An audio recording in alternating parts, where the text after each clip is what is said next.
Hello बच्चों, क्या हाल है बेटाओ।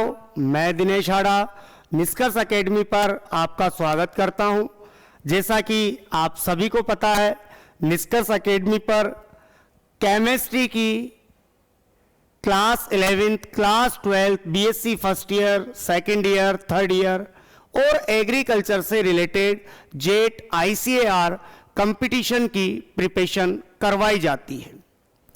जो बच्चे अभी बीच में कनेक्ट होते हैं चैनल के साथ, तो वो जिस भी क्लास से रिलेटेड है, आपके चैनल पर प्लेलिस्ट बनी हुई है। आप अपने सब्जेक्ट के अकॉर्डिंग आप वहां पर जाकर पुरानी क्लासेज देख सकते हैं।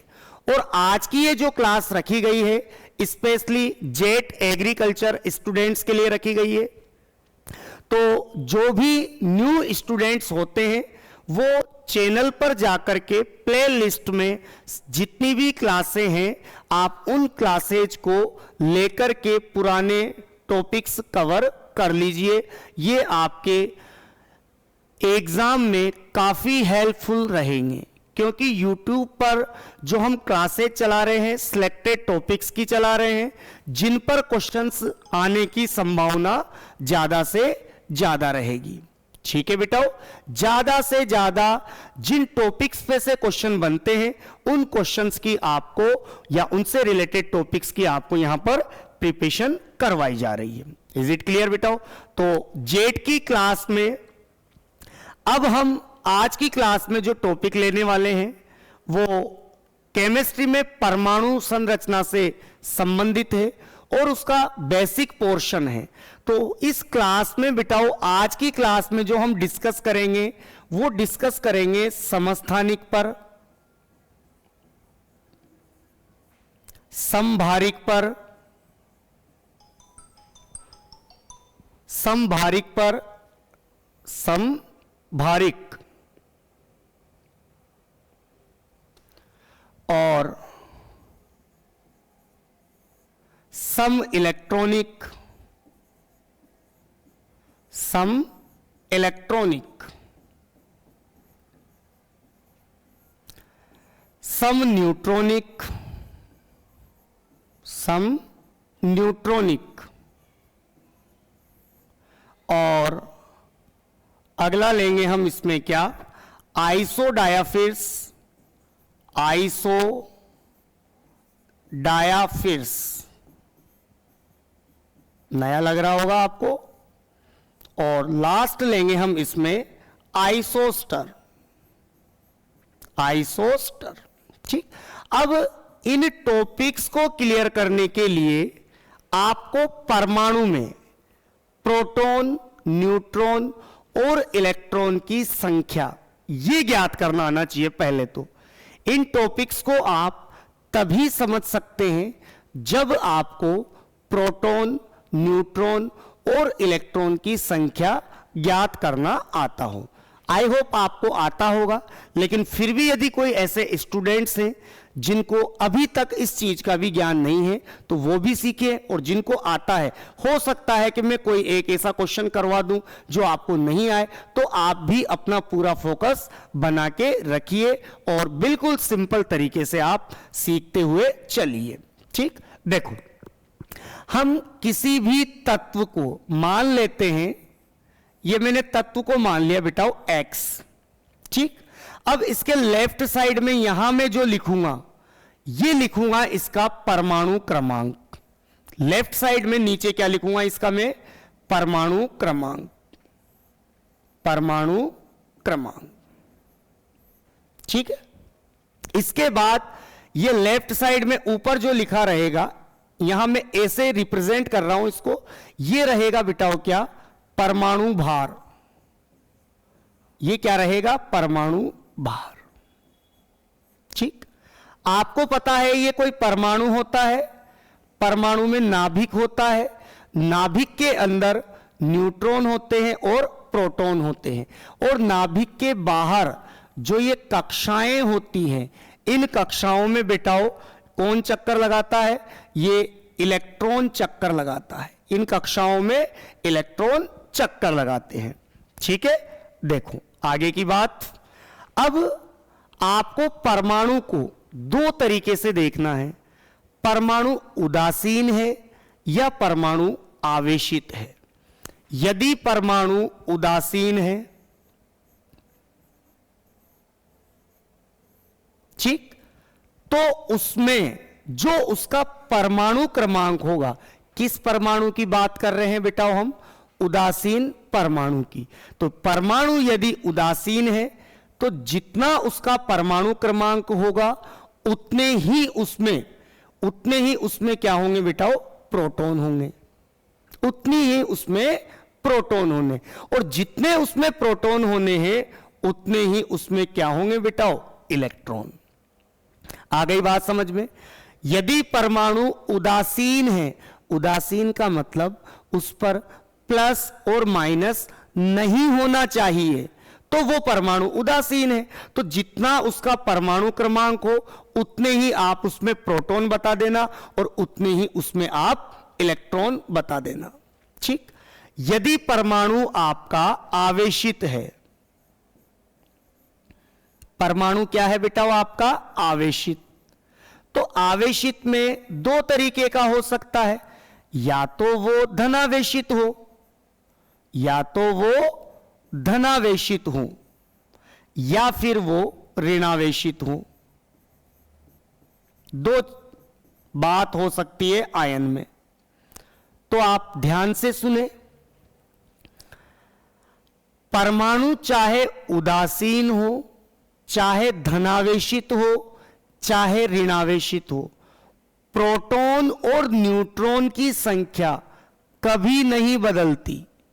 ध्यान रखना, धनावेशित हो, ऋणावेशित हो, उदासीन हो, प्रोटॉन और न्यूट्रॉन की संख्या कभी नहीं बदलती।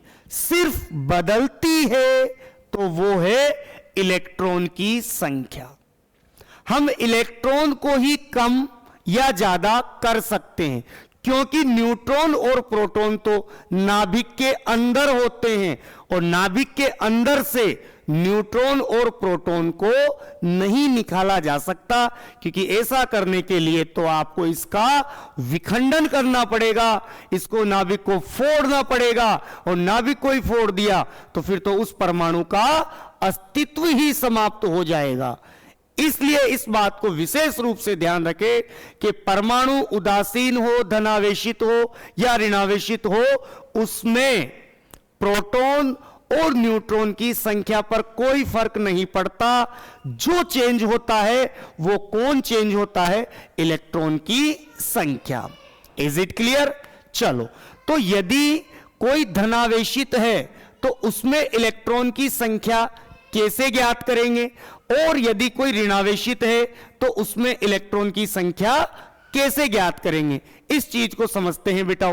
देखो, धनावेशित में क्या करना है आपको? जितने प्रोटॉन हो उसमें से आप पॉजिटिव जितना आवेश है उसको घटा देना बेटा, उसको घटा देना। ये लो, आवेश मतलब धनावेश। एक मिनट, इसको और परफेक्ट बना देते हैं। ये लो, आपको क्या करना है? प्रोटॉन की संख्या में से धनावेश घटा देना है, तो आपको इलेक्ट्रॉन की संख्या मिल जाएगी बेटा। किसमें? धनावेशित में।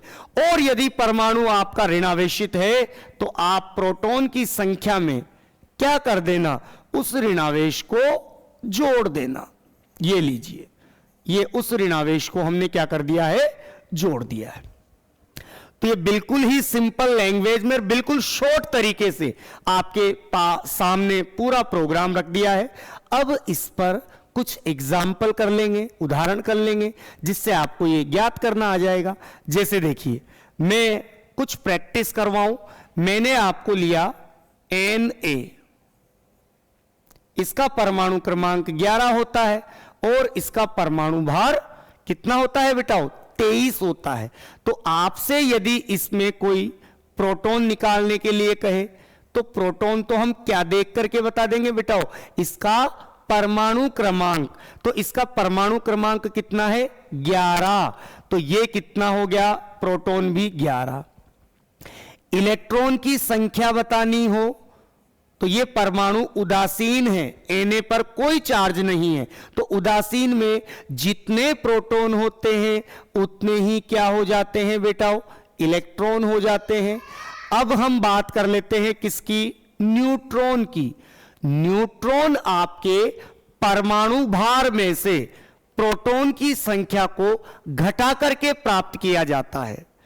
परमाणु भार में से प्रोटॉन की संख्या को, मींस ऐसे समझे ऊपर वाली संख्या में से नीचे वाली संख्या को घटा करके।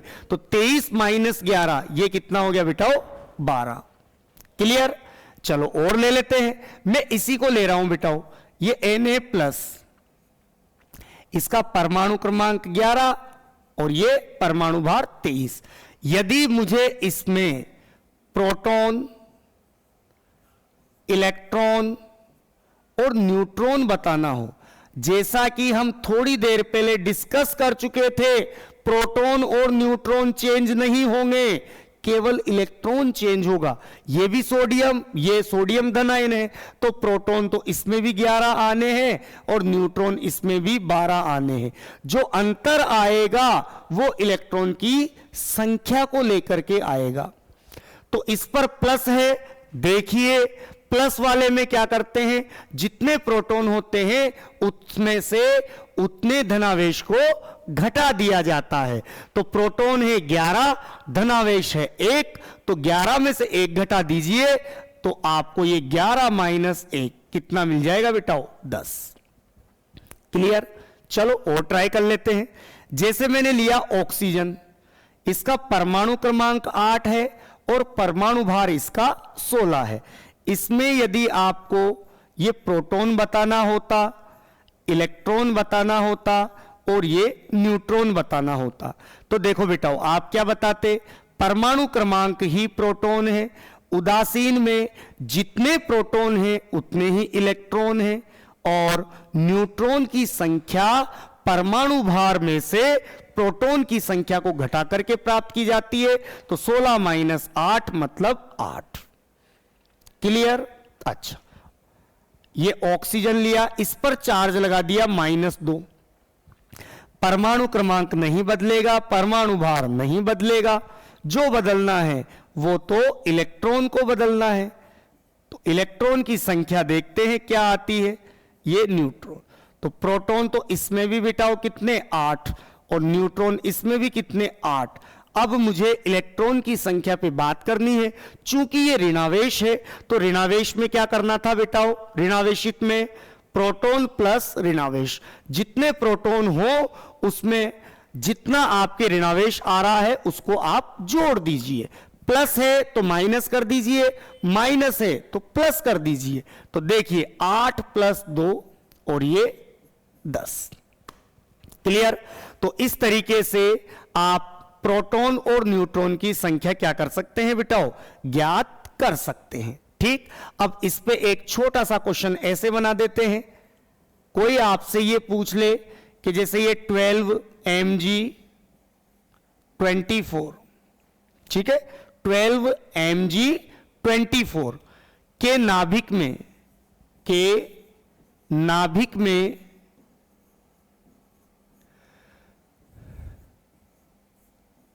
इलेक्ट्रॉन की संख्या होगी, इलेक्ट्रॉन की संख्या होगी।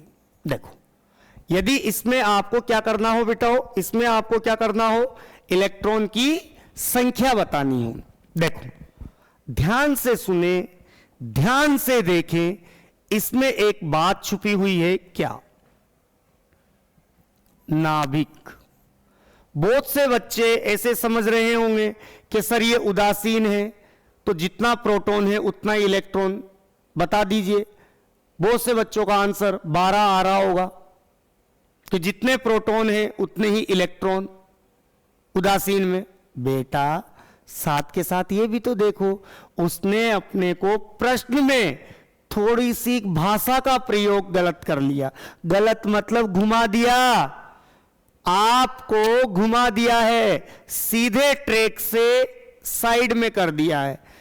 नाभिक में इलेक्ट्रॉन की संख्या जा पूछी भैया हो, तो यार एक बात बताओ, नाभिक में तो इलेक्ट्रॉन होते ही नहीं है। नाभिक में इलेक्ट्रॉन नहीं होते हैं। देखिए आपको हमने यहां समझा रखा है, इलेक्ट्रॉन तो नाभिक के बाहर होते हैं। तो जब भी आपको ऐसा क्वेश्चन मिल जाए और आपसे इलेक्ट्रॉन की संख्या वो किस में पूछ ले बेटाओ, नाभिक में पूछ ले, तो आप हमेशा आंसर कितना बता के आना बेटाओ, 0। कितना आंसर आएगा आपका, 0। चाहे वो मैग्नीशियम लिखे, चाहे वो एल्यूमिनियम लिखे, कुछ भी लिख दे, नाभिक में इलेक्ट्रॉन पूछ लिया मतलब आंसर 0। ठीक है भैया। चलो, तो ये इतना सब कुछ सीखने के बाद अब आप अपने टॉपिक्स पे आएंगे, समस्थानिक, संभारिक, इन पर ये सीखेंगे, तब जाकर के आप उन टॉपिक्स पर अच्छी पकड़ बना पाएंगे। ठीक, ये लीजिए।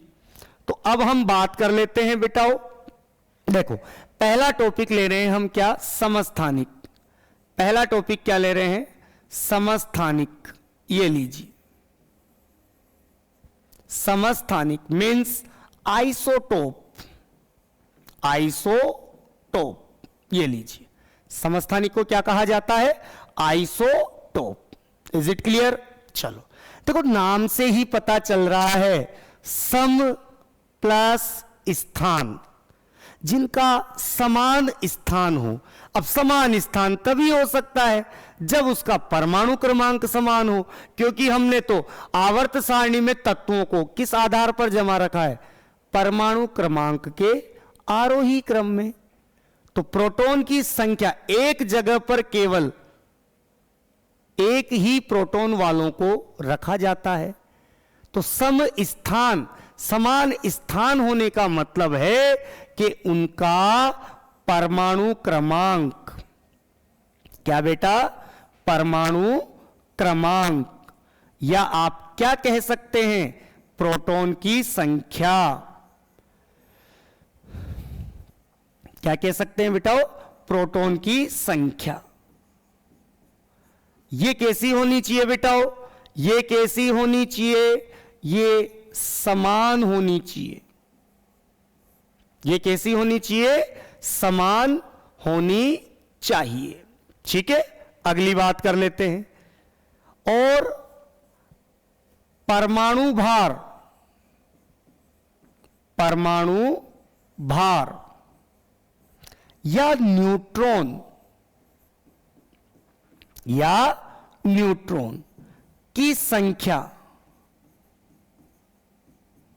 न्यूट्रॉन की संख्या ये कैसी होनी चाहिए बेटाओ, असमान होनी चाहिए, असमान होनी चाहिए। ठीक है, अब इस बात को समझने के लिए हम आपके सामने एक उदाहरण ले लेते हैं, ताकि ये जो बात कही जा रही है कि परमाणु क्रमांक और प्रोटॉन की संख्या समान है, वो आपको साफ दिखनी चाहिए, परमाणु भार अलग अलग दिखना चाहिए। तो जैसे मैं आपके सामने एग्जाम्पल ले रहा हूं, 1H1, एक ले लीजिए 1H2 और एक ले लीजिए 1H3। ठीक, तो आपने देखा इसमें प्रोटॉन की संख्या तीनों में समान है बेटाओ। इसमें भी प्रोटॉन की संख्या एक है, इसमें भी प्रोटॉन की संख्या एक है, और इसमें भी प्रोटॉन की संख्या एक है। और परमाणु भार देखो तीनों के अलग अलग आ रहे हैं। तो समान क्या है, परमाणु क्रमांक, मतलब प्रोटॉन की संख्या। तो इसे हम किस कैटेगरी में रखेंगे बेटाओ, इन्हें हम समस्थानिक कहेंगे। इसका नाम है बेटाओ प्रोटियम। इसका नाम क्या है, प्रोटियम। इसका नाम है बेटाओ ड्यूटीरियम, ड्यूटीरियम। और इसका नाम है बेटाओ ट्राइटियम। क्या नाम है बेटाओ, ट्राइटियम। अच्छा, अब ये तो देखो, इसका मतलब ये है कि इस प्रकृति में हाइड्रोजन तीन तरीके से उपलब्ध हो सकता है। एक ऐसा हाइड्रोजन है जिसका परमाणु भार एक है, और एक इस टाइप का हाइड्रोजन भी मौजूद है प्रकृति में जिसका परमाणु भार 2 है, और ऐसा भी हाइड्रोजन है प्रकृति में जिसका परमाणु भार 3 है। सर्वाधिक मात्रा में बेटाओ हमें ये वाला हाइड्रोजन मिलता है, लगभग 98-99% तक जो अवेलेबल है वो कौन सा हाइड्रोजन है, 1H1। ये दोनों ही काफी अल्प मात्रा में मिलते हैं, बहुत कम, नगण्य कह सकते हो आप, ना के बराबर, बहुत अल्प मात्रा में, पर मिलते तो हैं, कम मिलो या ज्यादा मिलो, होते तो हैं, अस्तित्व तो है, तो ये अल्प मात्रा में मिलते हैं। अब हम जब भी परमाणु भार याद करते हैं हाइड्रोजन का, तो हम यही तो याद करते हैं, ये इसलिए करते हैं क्योंकि सर्वाधिक मात्रा में यही मिलता है। तो ऑब्वियसली जो भी बात चल रही होगी इसकी चल रही होगी। यदि कोई इंडिकेट करेगा इनको तो इनका नाम लिख के देगा, ड्यूटीरियम बोलेगा, ट्राइटियम बोलेगा, तब जाके हम समझ जाएंगे। तो सर्वाधिक मात्रा में ये मिलता है और काफी अल्प मात्रा में 1H2 और 1H3 वाले हाइड्रोजन भी मिलते हैं। अच्छा, इससे अब थोड़ा सा क्वेश्चन बना लेते हैं। इस पर क्वेश्चन दूसरा एक और ये बन सकता है, इसका जो उपयोग होता है बेटाओ, ये भारी जल के निर्माण में किया जाता है। इसका उपयोग कहां करते हैं, भारी जल। किसमें उपयोग करते हैं, भारी जल, और भारी जल का सूत्र है D2O। तो ये डायरेक्ट एक क्वेश्चन बन गया, निम्न में से भारी जल का सूत्र है, तो भारी जल का सूत्र रहेगा D2O। अच्छा, डी कोई तत्व नहीं है, डी आप आवर्त सारणी में देखोगे तो आपको कुछ मिलेगा ही नहीं बेटाओ, डी कहीं लिखा हुआ ही नहीं है आवर्त सारणी में। यदि आप जाके चेक करो तो डी आपको नहीं मिलेगा, क्योंकि डी का मतलब पता है क्या है, डी हाइड्रोजन ही है, डी का मतलब हाइड्रोजन ही है, लेकिन ऐसा हाइड्रोजन है जिसका परमाणु भार कितना है, 2। कैसा हाइड्रोजन है, डी का मतलब हाइड्रोजन ही होता है, ऐसा हाइड्रोजन जिसका परमाणु भार क्या है, 2। और इसको हम लिखते हैं ड्यूटीरियम, इसलिए हम यहां पर जो सूत्र बनाते हैं वो लिख देते हैं D2O, मतलब हाइड्रोजन परमाणु भार जिसका 2 हो, वो वाला। तो इस पर एक तो ये सूत्र वाला प्रश्न बन गया। एक आपसे क्वेश्चन ये पूछ लेता है कि एक तो होता है सामान्य जल, सामान्य जल जिसका फॉर्मूला है H2O, ऐसे लिखते हैं, और एक हो गया आपका भारी जल, तो इसका अणुभार पूछ लेता है बेटाओ। भारी जल का अणुभार है, अच्छा अणुभार की जगह मोलर द्रव्यमान भी लिख सकता है, भारी जल का मोलर द्रव्यमान है या भारी जल का अणुभार है। तो देखो इसका अणुभार तो कितना आ रहा है बेटाओ, देखो H लिखा है, मतलब ये इसको समझेंगे हम, तो 1H कितने हैं, 2, तो परमाणु भार 1H का 1 तो 2H का 2। ऑक्सीजन का परमाणु भार बेटाओ 16 होता है, ऑक्सीजन का परमाणु भार कितना होता है बेटाओ, 16। तो 16 और 2 कितने हो गए, 18। तो सामान्य जल का जो अणुभार है ये 18, सामान्य जल का जो अणुभार है वो कितना है बेटाओ, 18। लेकिन भारी जल का अणुभार अलग हो जाएगा। भारी जल का मतलब क्या है, D2O, डी मतलब ये वाला हाइड्रोजन, तो इसका तो एक का परमाणु भार ही 2 है, तो 2D का परमाणु भार कितना हो जाएगा, 4, और एक ऑक्सीजन का कितना है, 16। तो इसका भारी जल का अणुभार कितना हो जाएगा बेटाओ, 20। तो सामान्य जल का अणुभार कितना है, 18, और भारी जल का अणुभार कितना है बेटाओ, 20। ये इससे रिलेटेड थोड़ा एक्स्ट्रा क्वेश्चन। अच्छा, ट्राइटियम का जो उपयोग होता है ये नाभिकीय रिएक्टरों में किया जाता है, नाभिकीय रिएक्टरों में, ठीक है। इतनी सी जानकारी पर्याप्त है यहां पर, ठीक। अब ये हो गया समस्थानिक, तो आप समझ चुके होंगे परमाणु क्रमांक समान होना चाहिए और परमाणु भार अलग अलग होना चाहिए। अब हम दूसरा ले लेते हैं बेटाओ, क्या, ये ले लीजिए समभारिक। दूसरा क्या है, समभारिक, मींस आइसोबार, आइसोबार नाम से पता है, समभारिक समान भार वाले, मतलब परमाणु भार कैसे हों, परमाणु भार कैसा आना चाहिए बेटाओ, कैसा समान होना चाहिए। तो देखते ही बता देंगे। जैसे मैंने लिखा आर्गन और एक ले लिया बिटाओ कैल्शियम, तो मुझे पता है इसका परमाणु क्रमांक 18 है और इसका परमाणु क्रमांक 20 है। आर्गन का परमाणु भार भी 40 होता है और कैल्शियम का परमाणु भार भी 40 होता है। तो जैसे ही मैंने ये देखा कि इन दोनों तत्वों का परमाणु भार समान है, तो फिर बेटाओ मैं इन तत्वों को किस श्रेणी में रख दूंगा? समभारिक की श्रेणी में रख दूंगा। ठीक है, तो इसमें कोई ज्यादा विशेष नहीं। एग्जाम में कोई सा भी सेट दे देगा, कोई से भी दो तत्व उठा के रखे आपके सामने और कहेगा निम्न में से समभारिक का सेट है, तो आपको उनमें क्या करना है? उनके परमाणु भार चेक करने हैं। यदि उनके परमाणु भार समान है तो उनको किस श्रेणी में रख देना? समभारिक श्रेणी में।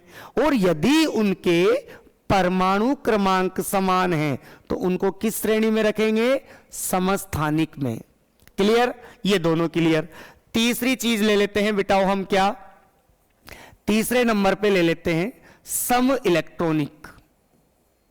सम electronic, isoelectronic, isoelectronic, ये लीजिए। ठीक है, सम इलेक्ट्रॉनिक मतलब वे तत्व या आयन, वे तत्व या आयन जिनमें इलेक्ट्रॉन की संख्या समान हो। किसकी संख्या? इलेक्ट्रॉन की संख्या समान हो। इलेक्ट्रॉन की संख्या समान हो। ठीक, जैसे चेक करते हैं बेटाओ, मैं आपको ये एक सीरीज दे रहा हूं, नाइट्रोजन, ऑक्सीजन, फ्लोरीन, नियोन, ये सोडियम, ये मैग्नीशियम और ये एल्यूमिनियम। ठीक, नाइट्रोजन पर है -3, ऑक्सीजन पर है -2, F पर है -1, नियोन को उदासीन रख रहा हूं, Na पर +1, Mg पर +2 और Al पर +3। इसका परमाणु क्रमांक 7, इसका 8, इसका 9, इसका 10, इसका 11, इसका 12 और इसका 13।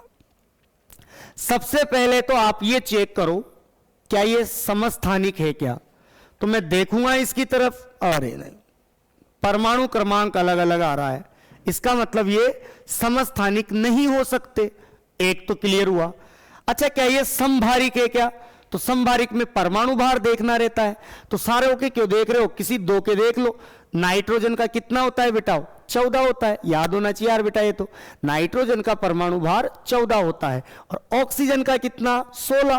तो ये भी अलग अलग आ गए, नाइट्रोजन का 14, ऑक्सीजन का 16, तो दो में ही अलग आ रहा है। तो फिर बाकी के तो और समान हो असमान कोई फर्क नहीं पड़ता, अलग आगे। इसका और इसका क्या आ गया? अलग है। इसका 14 है परमाणु भार, इसका 16 है। इसका मतलब ये समभारिक भी नहीं हो सकते। Is it clear? तो तीसरी क्या चीज हो सकती है वो ट्राई करना। क्या? इसमें इलेक्ट्रॉन की संख्या निकाल के देखो। तो आपको अभी थोड़ी देर पहले मैंने इसी क्लास में इलेक्ट्रॉन की संख्या निकाल के बताई थी बेटाओ। धनावेश में क्या करते हैं? प्रोटॉन की संख्या में से धनावेश को घटा देते हैं और ऋणावेशित में क्या कर देते हैं?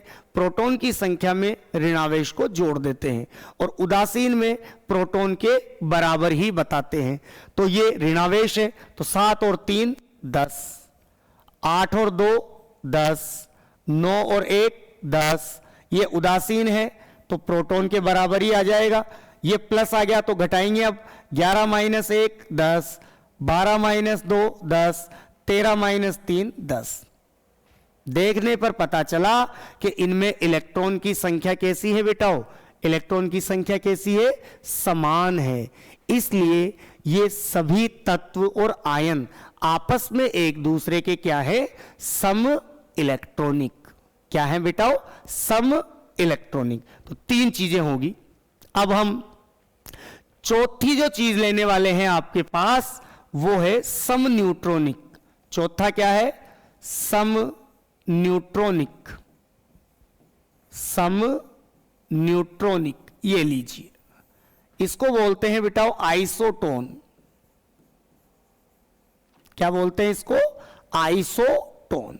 ठीक, इसमें क्या करना है आपको, न्यूट्रॉन की संख्या समान देखनी है, न्यूट्रॉन की संख्या समान।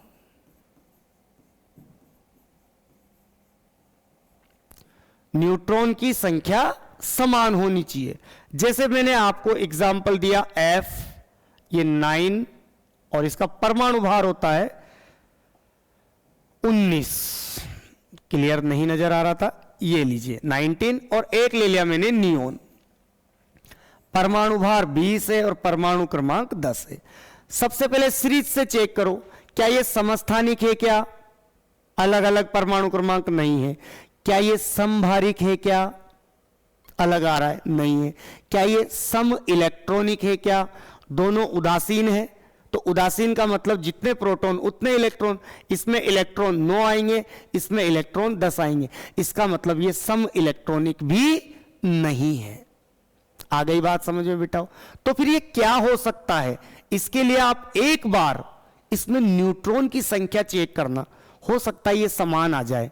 और यदि न्यूट्रॉन की संख्या समान आ जाए तो फिर आप क्या कह देना इसको, सम न्यूट्रॉनिक। ठीक है, देखो न्यूट्रॉन कैसे निकालते हैं, परमाणु भार में से प्रोटॉन की संख्या को घटा करके। तो 19 माइनस 9 कितना, 10। 20 माइनस 10 कितना बेटाओ, 10। देखिए क्या हुआ, इसमें न्यूट्रॉन की संख्या समान आ चुकी है। इसलिए आप F और Ne नियोन को एक दूसरे के क्या कहेंगे बेटाओ, सम न्यूट्रॉनिक। ठीक है बेटाओ, तो ये 4 हो गए आपके समस्थानिक, संभारिक, सम इलेक्ट्रॉनिक, सम न्यूट्रॉनिक। अब 5वें नंबर पे लेते हैं, आपके 5वें नंबर पे डिस्कस करेंगे आइसो डायाफिर्स। आइसो डायाफिर्स, इसमें क्या है देखते हैं, इसमें क्या चेक करना है, ये देखो इसमें आपको n माइनस पी का अंतर ये देखना है बेटाओ, और ये समान आना चाहिए। n माइनस पी का अंतर क्या आना चाहिए, समान आना चाहिए। क्लियर? n माइनस पी का मतलब है न्यूट्रॉन और प्रोटॉन की संख्या का अंतर यदि समान आ रहा है तो उसे आप किस कैटेगरी में रखेंगे बेटाओ, आइसो डायाफिर्स में। ठीक, जैसे मैं आपको एक एग्जांपल ले रहा हूं, यूरेनियम जिसका परमाणु क्रमांक है 92 और परमाणु भार है 235। एक ले लिया बेटा मैंने थोरियम, इसका परमाणु क्रमांक है 90 और इसका परमाणु भार है 31। यदि आप चेक करोगे इसको भी तो समस्थानिक नहीं है, समभारिक नहीं है, सम इलेक्ट्रॉनिक उदासीन है, अलग अलग है, इलेक्ट्रॉन भी नहीं है। सम न्यूट्रॉन निकाल के देख लो, न्यूट्रॉन कितने आएंगे इसमें, 5 2 3 143 और इसमें कितने आएंगे 141। मतलब ये सम न्यूट्रॉनिक भी नहीं होगा। जब चारों नहीं है तो अब ये क्या है, तो इसके लिए एक और है आपके पास तरीका कि आप एक काम और कीजिए, आप एक बार n माइनस पी का अंतर देख लीजिए, हो सकता है ये समान आ जाए। तो देखिए इसमें न्यूट्रॉन निकाल लेंगे, ये प्रोटॉन निकाल लेंगे और इसके बाद इसमें ये n माइनस पी निकाल लेंगे। ये न्यूट्रॉन, ये प्रोटॉन और ये n माइनस पी, ये लीजिए। यदि ये दोनों समान आ जाएंगे तो हम कह देंगे कि साहब ये क्या है, एक दूसरे के आइसो डायाफिर्स हैं। Is it clear? देखो न्यूट्रॉन इसमें कितने हैं बेटाओ, 5 में से 2 गए तो 3 और 4, ये बच गया 143। इसमें न्यूट्रॉन कितने हैं, 141। इसका परमाणु क्रमांक मींस प्रोटॉन 92, इसमें कितना है बेटाओ 90। चलो n माइनस पी करते हैं, 3 में से 2 गए 1 और ये कितना हो गया 9 10, ये लीजिए 51 और इसमें ये 1। ओहो क्या बात है, क्या बात है, दोनों में n माइनस पी क्या आ चुका है बेटाओ, समान आ चुका है। तो दोनों में n माइनस पी मतलब न्यूट्रॉन और प्रोटॉन की संख्या का अंतर समान आ चुका है। इसलिए आप यूरेनियम 235 और थोरियम 231 को क्या कहेंगे बेटाओ, कि ये दोनों एक दूसरे के आइसो डायाफिर्स हैं। ठीक है बेटाओ, कोई दिक्कत? चलो अब आपका एक लास्ट टॉपिक और है इसमें, ये लीजिए। छठे नंबर पे ले लेंगे बेटाओ हम आइसोस्टर। आइसोस्टर ये लीजिए। आइसोस्टर क्या होते हैं? दो चीजें चेक करनी है आपको इसमें, एक तो परमाणुकता, एक तो परमाणुकता और एक इलेक्ट्रॉन की संख्या। वे अणु जिनमें परमाणुकता और इलेक्ट्रॉन की संख्या समान आ जाए उन्हें आप आइसोस्टर कहेंगे। क्या कहेंगे? आइसोस्टर। परमाणुकता का मतलब होता है बेटा उस अणु में उपस्थित परमाणुओं की संख्या। अणु में परमाणु कितने हैं तो वो परमाणुकता समान आनी चाहिए और साथ ही साथ उनमें इलेक्ट्रॉन की संख्या भी समान होनी चाहिए। तो फिर उस स्पीसीज को हम ये कहेंगे कि ये आपस में एक दूसरे के आइसोस्टर है। ठीक, जैसे देखो मैंने एक लिया बेटा क्या N2 और एक अणु ले लिया मैंने कार्बन मोनोऑक्साइड CO। तो सबसे पहले तो आप मुझे परमाणुकता बताइए, इसकी परमाणुकता कितनी लग रही है? परमाणुकता मतलब परमाणुओं की संख्या। तो इसमें कितने परमाणु हैं? 2 परमाणु हैं N के। तो ये परमाणुकता हुई 2, इसमें एक ये मतलब इसकी भी परमाणुकता क्या है? 2। चाहे वो समान हो चाहे वो असमान हो, परमाणु परमाणु ही होता है। तो इन दोनों में परमाणुकता तो कितनी आ रही है बेटा? 2 आ रही है। अच्छा, यदि इसमें इलेक्ट्रॉन की संख्या भी समान आ जाए तो इलेक्ट्रॉन की संख्या देखो, नाइट्रोजन का परमाणु क्रमांक होता है 7। कितना होता है? 7। क्लियर? नाइट्रोजन का परमाणु क्रमांक 7 है तो 7 1 का है तो 2 का 14 हो गया। मतलब एक नाइट्रोजन में इलेक्ट्रॉन कितने आएंगे? 7। तो 2 नाइट्रोजन में इलेक्ट्रॉन कितने हो जाएंगे बेटा? 14। तो ये N2 में इलेक्ट्रॉन की संख्या आ गई 14। अब इसमें कैलकुलेट करते हैं। कार्बन का परमाणु क्रमांक होता है 6 और ऑक्सीजन का होता है 8। तो देखो कार्बन में 6 इलेक्ट्रॉन आएंगे, ऑक्सीजन में 8 आएंगे और इन दोनों का योग हो जाएगा 14। तो अच्छी बात क्या रही बेटा? दोनों में परमाणुकता भी समान आई और दोनों में इलेक्ट्रॉन की संख्या भी समान आ गई। इसका मतलब N2 और CO एक दूसरे के क्या है? आइसोस्टर है। ठीक है बेटाओ, इसमें कोई दिक्कत? आई होप आपको आज की क्लास के सभी टॉपिक कंप्लीट समझ में आ गए होंगे और ये परमाणु संरचना का एक बेसिक पोर्शन था जो आपको आना ही चाहिए। ठीक है बेटा, आज के लिए धन्यवाद। मिलते हैं नई क्लास में नए टॉपिक के साथ और साथ के साथ आप शेयर करते रहा करें क्लासेज को ताकि ज्यादा से ज्यादा स्टूडेंट्स तक ये पहुंच पाए। ठीक, धन्यवाद।